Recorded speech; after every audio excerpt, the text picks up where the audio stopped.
কোনে অসমৰ বিকাশ কৰিব, উন্নতি কৰিব, মানুহে এইবিলাক চাই ভোট দিয়ে। অখিল গগৈক যিদিনাখনে ইয়াত কোনোবাই ভোট দিব, ইয়াতো দাংগা ফাচাদে হৈ থাকিব।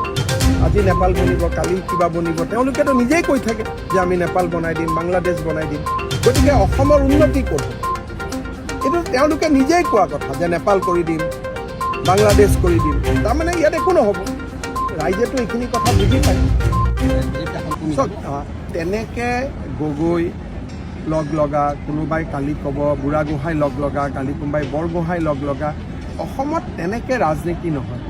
মহাপুৰুষ শ্ৰীমন্ত শংকৰদেৱে সমতাৰ ভিত্তিত ইয়াত এখন সম্পূৰ্ণ বেলেগ সমাজ গঢ়ি থৈ গৈছে। চাওলুং চুকাফা, শ্ৰীমন্ত শংকৰদেৱ, তেওঁলোকে অসমত উপাধিৰ মতে কিবা হ'ব, সেই ৰাজনীতি 5-6 বছৰ আগতেই বন্ধ কৰি থৈ গৈছে।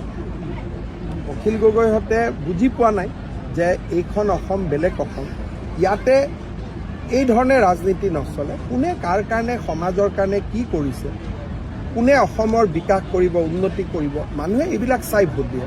অখিল গগৈক যিদিনাখনে ইয়াত কোনোবাই ভোট দিব, ইয়াতো দাংগা ফাচাদে হৈ থাকিব।